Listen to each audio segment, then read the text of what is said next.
Morning everyone, welcome back to a new blog. আজকে আমাদের ঘোরার থার্ড ডে। এখন বাজে সকাল 10টা, সোয়া 10টা। এমজি মার্গে নেমে পড়েছি হোটেল থেকে। আজকে হোটেল থেকে কোনো ব্রেকফাস্ট করিনি, কারণ কালকে আমাদের ব্রেকফাস্ট করে মন ভরেনি, তাই ডিরেক্ট এমজি মার্গ চলে এসেছি। ফার্স্টে চা খেলাম, এখন একটা ম্যাগি অর্ডার করে ম্যাগি খাওয়া হচ্ছে।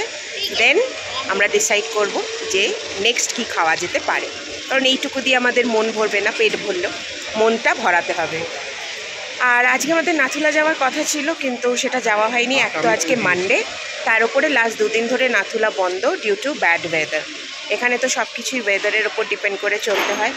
আগামীকাল আমাদের নর্থ সিকিম যাওয়ার কথা, তো ফিঙ্গার ক্রস যেন ওয়েদার ভালো থাকে, আমাদের প্ল্যানটা সাকসেসফুলি এক্সিকিউট করতে পারি। যতটুকু করব তোমাদের সাথে সবটাই শেয়ার করব। কেমন ম্যাগিটা?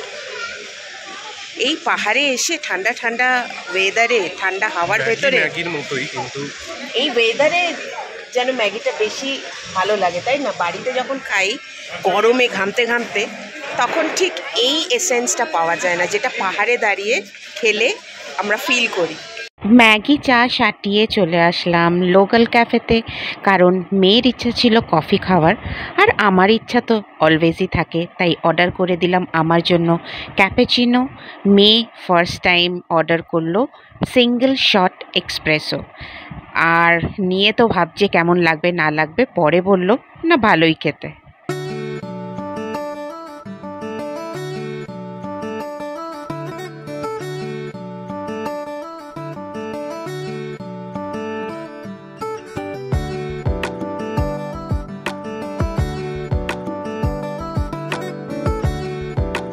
তারপর টেবিলে সার্ভ হলো ইংলিশ ব্রেকফাস্ট, যেটা দেখে মন, চোখ, প্রাণ সবই যেন ভরে যায়, আর খেতেও কিন্তু দুর্দান্ত ছিল। ব্রেকফাস্ট করে এসে একটু ভিডিও এডিট করছিলাম, তার মাঝে বাই চান্স গিজারটা অন করে দিয়েছিলাম স্নান করব বলে। ব্যাস, পাওয়ার কাট। জলটা জাস্ট গরম হয়েছে, পাওয়ার কাট হয়ে গেছে। এখানে কদিন ধরেই না এই পাওয়ার কাট ইস্যুটা চলছে, কারণ এমজি মার্গে যত পুরনো ল্যাম্পপোস্টগুলো ছিল, স্ট্রিট লাইটগুলো, ওগুলো সব রিপ্লেস হচ্ছে। তাই একটা সার্টেন অ্যামাউন্ট অফ টাইমে পাওয়ার থাকছে না এন্টায়ার গ্যাংটকে। এখনও নেই। এই জেনারেটরে ইমার্জেন্সিতে রুমের ভেতরে যে দুটো লাইট জ্বলছে সেটাই। তাই একদম লাইটের নিচে এসে ফোকাসে এসে তোমাদের সাথে কথা বলছি। আজকে রেডি হয়ে তো বেরোচ্ছি, কিন্তু কালকের মতনই সেরকম কোনো প্ল্যান নেই।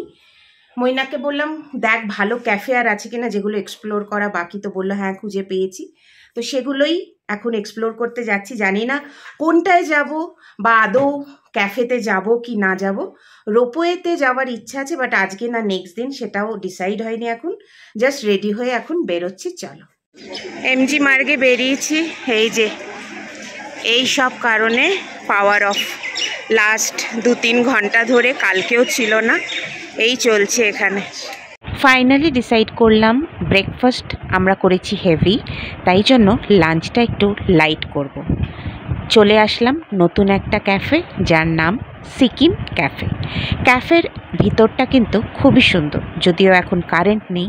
এখানে আমরা 3 জনে মিলে ডিসাইড করছি কি অর্ডার করা যেতে পারে, আর এর মধ্যেই চলে এলো পাওয়ার। লাইট জ্বলতেই ক্যাফের ভেতরটা এত সুন্দর লাগলো। লোকাল একটা টাচ আছে এই ক্যাফেটার ভেতরে, আমার তো পার্সোনালি খুব ভালো লেগেছে।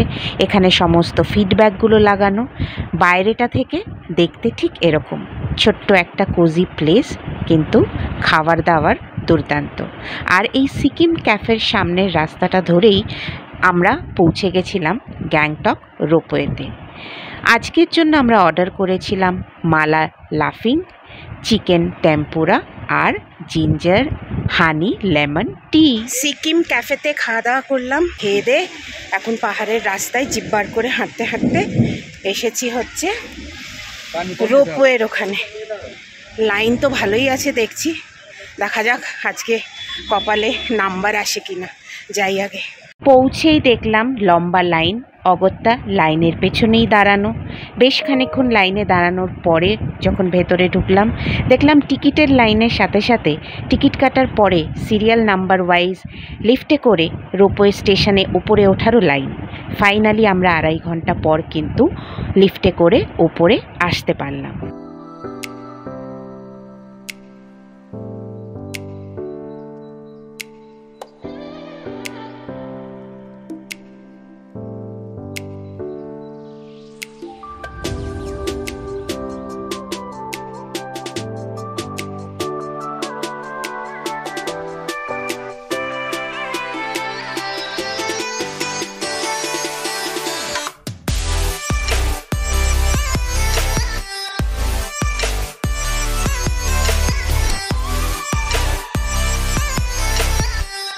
প্রায় 2-2.5 ঘন্টা লাইন দিয়ে দাঁড়িয়ে ফাইনালি রোপওয়েতে উঠলাম।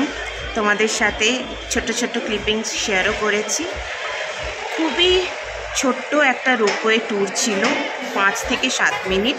যতক্ষণ আমরা লাইন দিয়ে দাঁড়িয়ে রইলাম রোপওয়ে ওঠার জন্য, সেই তুলনায় রোপওয়ে জার্নিটা খুবই অল্প। আমার তো এতক্ষণ টাইমটা ওয়ার্থ বলে মনে হলো না দাঁড়িয়ে ওয়েট করাটা। তবে বেড়াতে এসে ওয়ান টাইম এক্সপিরিয়েন্সের জন্য ঠিকই আছে। তারপরে রোপওয়ে ট্যুর কমপ্লিট করে ঘুরতে ঘুরতে আবার আমরা এমজি মার্গে এলাম। মোমো কফি খেয়ে দিয়ে একটু এমজি মার্গে বসলামও। তারপরে রুমে যেতে হলো, কারণ ফোনের ব্যাটারি পুরো ড্রেনড আউট। ইন বিটুইন কারেন্টও এসে গেছিলো, গিয়ে আগে চার্জ দিলাম। তারপরে আবার এই যে আমরা সপরিবারে চলে এসেছি কেলিস কিচেনে। কালকে জেনির টাবকি খাওয়া হয়নি, কারণ কালকে আমরা রুমে নিয়ে গেছিলাম। আজকে সেই জন্য ওর টাবকির জন্য আবার কেলিস কিচেনে এসেছি। এই যে আমরা সপরিবারে চলে এসেছি কেলিস কিচেনে কালকে। তোমার রোপওয়েটা কেমন লেগেছে বল? খারাপ না, ওয়ান টাইম একবারের জন্য ঠিক আছে, বাট হ্যাঁ আমিও সেটাই বললাম, লাইক মেবি ক্রাউডটাকে আরও বেটার ম্যানেজ করা যেত। হ্যাঁ বাবা ওখানে যে অবস্থা, যাই হোক মানে উপরের অ্যাকচুয়ালি উপরের জায়গাটাকে ম্যানেজ করবার জন্য নিচে ওরা বেশি ক্রাউড রাখছে, উপরে যতটা কম পাঠানো যায় সেটা করছে। কারণ উপরে রিস্ক না, বেশি লোকজন হয়ে গেলে ম্যানেজ করাটাও ডিফিকাল্ট, কোনো অ্যাক্সিডেন্ট হতে পারে, কিছু হতে পারে। ঠিক আছে, ওটা নিয়ে আর বেশি দরকার নেই, একবার এক্সপিরিয়েন্স করার ছিল, হয়ে গেছে। রাত হয়েছে 10:30, হোটেলে চলে এসে ফ্রেশ ট্রেশ হয়ে এখন বসেছি এই যে সব প্যাকিং নিয়ে। কারণ কালকে আমাদের নর্থ সিকিম যাওয়া, এত লাগেজ তো নিয়ে যাওয়া যাবে না, 2 দিনের জন্য যাওয়া। তাই যে যে জিনিসগুলো লাগবে সেগুলো সব সর্ট আউট হচ্ছে। এটা কমপ্লিট হবে খাওয়া দাওয়া করে ঘুম, কারণ কালকে 11টার মধ্যে আমাদের পৌঁছে যেতে হবে বাজরা স্ট্যান্ড। আশা করি আমার ঘুরতে আসার এই 3য় পর্বটা বা 3য় দিনের আমার ঘোরার গল্পটা তোমাদের ভালো লেগে থাকবে। যদি ভালো লাগে অবশ্যই আমায় কমেন্ট করবে আর আমার চ্যানেলটাকে সাবস্ক্রাইব করবে। দেখা হবে তোমাদের সাথে খুব তাড়াতাড়ি আমার ঘোরার 4th এপিসোড নিয়ে, মানে 4 নম্বর দিনে আমি কি কি করব সেগুলো তোমাদের সাথে অবশ্যই শেয়ার করব। টাটা।